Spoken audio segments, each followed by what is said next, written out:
औज़ुबिल्लाहि मिनश्शैतानिर्रजीम बिस्मिल्लाहिर्रहमानिर्रहीम अस्सलामु अलैकुम वरहमतुल्लाहि वबरकातुहू। उम्मीद है आप सब खैरियत से होंगे। आज के जो लेटर्स हैं, नेक्स्ट 3 लेटर्स वो हैं जीम, हा एंड खौ। इससे पहले हमने जो लेटर्स पढ़े थे बा ता सा, उसमें हमने ज़िक्र किया था अलिफ़ के एंगल का, कि अलिफ़ को 2 चीज़ें मैंने नोट करवाई थी आपको। एक तो ये कि उसको ज़्यादा लंबा नहीं करना, जितना हम उर्दू ज़ुबान में इस्तेमाल करते हैं अलिफ़ उतना ही उसको लंबा रखना है। और दूसरी चीज़ जो जिस चीज़ का ख़्याल रखना है वो ये है कि अलिफ़ का जो एंगल है वो हमारा सही रहे, अरब के लबो लहजे पे रहे, यानी कि थोड़ा सा झुका हुआ, टिल्टेड, बिल्कुल सीधा तीखा 90 के एंगल पे उसको नहीं पढ़ना। बा ता सा। अब जो अगले 3 हरूफ हैं उसमें कुछ चीज़ें नोट करने वाली हैं। सबसे पहले हम आते हैं अपने फर्स्ट लेटर की तरफ, जो कि है जीम।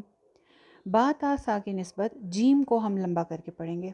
इसको क्यों लंबा करके पढ़ेंगे, इसका जवाब आपको बाद में दिया जाएगा जब वक्त आएगा। ठीक है, फ़िलहाल आप सिर्फ ये नोट कर लें कि जीम को हमने कम से कम 2 से 3 अलिफ लंबा करना है।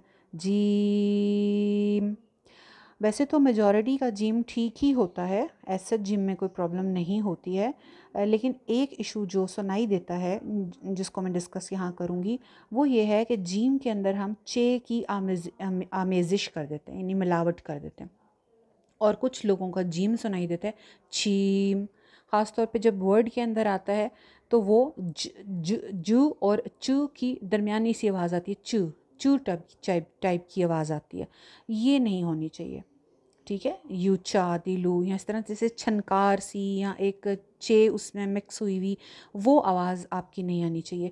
और वो आवाज़ क्यों आती है, कब आती है? जब हमारे दांतों के साथ ज़ुबान लगे। ठीक है, अब आप ज़रा जीम की तस्वीर को गौर से देखें, आप मखरज को। इसमें जो चीज़ नोट कर रहे हैं, करने वाली है, वो ये है कि ज़ुबान की जो नोक है वो आगे किसी भी दांत से टच नहीं कर रही। ऐसा ही है ना?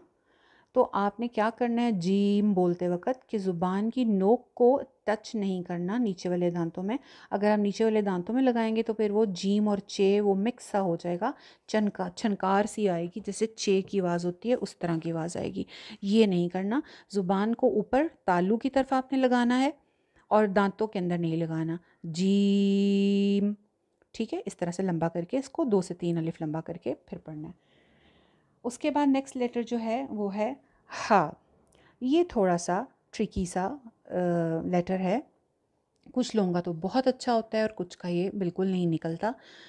इसके लिए मैं थोड़ी सी टिप्स आपको देना चाहती हूँ। सबसे पहले तो ये देख लें कि ये वाला हा, और जो कि हम उर्दू ज़ुबान में इस्तेमाल करते हैं हा, वो बहुत सिमिलर साउंड करता है। जैसे हम शुरू में कह रहे थे ना, सिमिलर साउंड लेटर्स पे ही काम करना जो है वो इम्पॉर्टेंट है, क्योंकि वो मतलब बदल जाता है। और जैसे हमने फ़र्स्ट इंट्रोडक्शन में बोला था कि अल्हम्दु की बजाय अगर अल्हम्दु कह दें गोल वाली हा से, तो फिर उसका मीनिंग चेंज हो जाता है।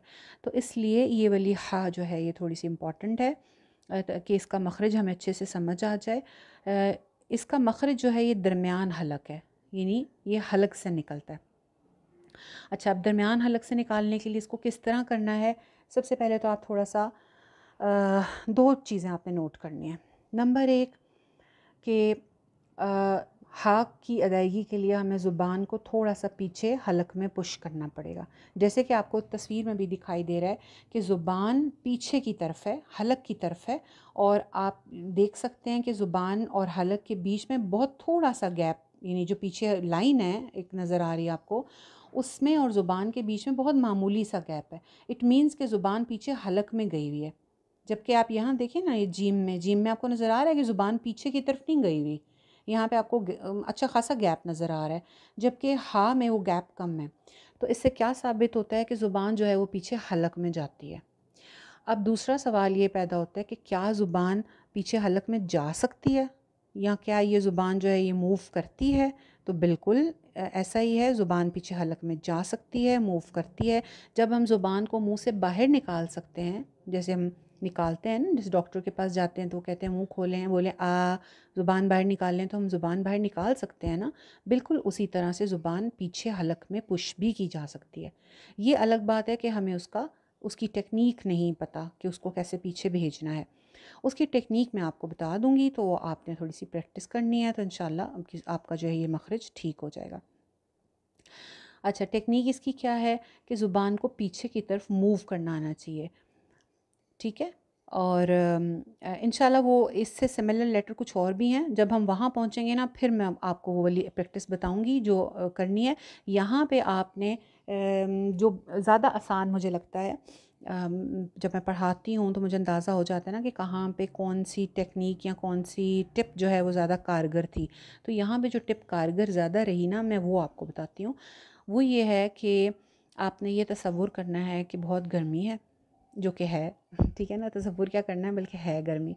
तो आपने ये फ़ील करना है कि आप बहुत गर्मी में कहीं से थके हारे आए हैं बाज़ार से, और आकर जो है ना वो आप बैठे हैं और आपको शदीद प्यास लगी हुई है, और अब किसी ने आपके सामने आपका फ़ेवरेट ड्रिंक जो भी आपको पसंद है वो आप उसका तसव्वुर कर लें कि वो ठंडा ठंडा ला के आपके सामने रखा है।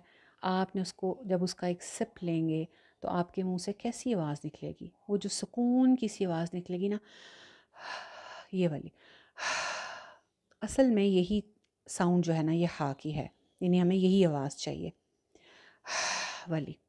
इसी के साथ आगे जब हम अलिफ ज्वाइन करेंगे तो ये बन जाएगा हा, हा, हा। इसको भी एक अलिफ लंबा करके पढ़ना है, जैसे हमने बा ता सा एक अलिफ लंबा करके पढ़े, इसी तरह हमने इसको भी एक अलिफ लंबा करके पढ़ना है। हा। जीम हमने 3 अलिफ लंबा किया था, जीम, हा, ठीक है। अच्छा, उसके बाद फिर आ जाता है नेक्स्ट लेटर जो है खौ। खौ के बारे में दो चीज़ें नोट कर लें। नंबर एक, ये भी हलक से निकलता है, और हलक के सबसे ऊपर वाले हिस्से से निकलता है, सबसे ऊपर वाला हिस्सा जो बिल्कुल गले के साथ लगता है। दूसरी चीज़ ये कि खौ जो है ये मोटा हर्फ है। अभी तक हमने जितने भी हर्फ पढ़े हैं, अलिफ, बा, ता, सा, जीम, हा और खौ, इन तमाम लेटर्स में पहला मोटा लेटर, पहला हर्फ जिसको हमने मोटा पढ़ना है वो खौ है, ठीक है। तो ये इसको मोटे हरूफ में भी लिख लें, एक ब्रैकेट बना लें, उसके ऊपर हेडिंग दे दें मोटे हरूफ, उसके अंदर आप लिखें खौ। अच्छा, अब मोटा है तो उसको मोटा कैसे करना है, तो मोटा करने के लिए आपने अपने होंठों को गोल नहीं करना। जैसे मैंने पहले बताया था कि तजवीद के वक़्त आपके होंठ जो हैं वो साइड्स पे होने चाहिए, तो इसके लिए भी आपके होंठ साइड पे ही रहेंगे, लेकिन आपने क्या करना है, ज़ुबान को पीछे से ऊपर की तरफ उठाना है। जब भी किसी लेटर को मोटा करना होगा, हम ज़ुबान को जब पीछे से उठाएंगे तो वो लेटर मोटा हो जाएगा। जैसे आप देख रहे हैं कि यहाँ आपके सामने, ठहरे मैं इसको छोटा करती हूँ। अब आप देख सकते हैं हा के लिए जो ज़ुबान आपको नज़र आ रही है, या ता के लिए जो नज़र आ रही है, या सा के लिए जो नज़र आ रही है, या और किसी लेटर के लिए, तो आप देख सकते हैं ज़ुबान पीछे से उठी नहीं हुई है बल्कि फ़्लैट है। जबकि खौ के लिए आप देख सकते हैं कि ज़ुबान पीछे से ऊपर उठी हुई है। तो जब पीछे से ज़ुबान ऊपर उठेगी तो लेटर मोटा हो जाएगा। खौ, खौ, खौ। खौ को भी एक अलिफ ही लंबा करके पढ़ना है, जैसे बा ता सा, वैसे हा और खौ। फ़र्क सिर्फ इतना है कि खौ को हमने मोटा रखना है, ठीक है। तो आज के 3 लेटर्स ये थे, जीम, हा, खौ। किसी भी लेटर को जो कि अलिफ के साथ हैं, बा ता सा हा खौ, लंबा नहीं करना।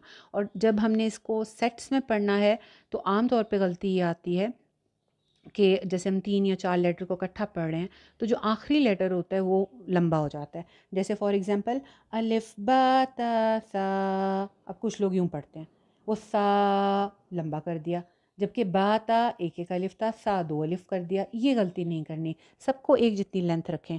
अलिफ बा ता सा, बा ता सा, जीम हा खौ, जीम हा खौ, ठीक है। चलिए अभी फ़िलहाल इतनी ही प्रैक्टिस कीजिए। अस्सलामु अलैकुम वरहमतुल्लाहि वबरकातुहू।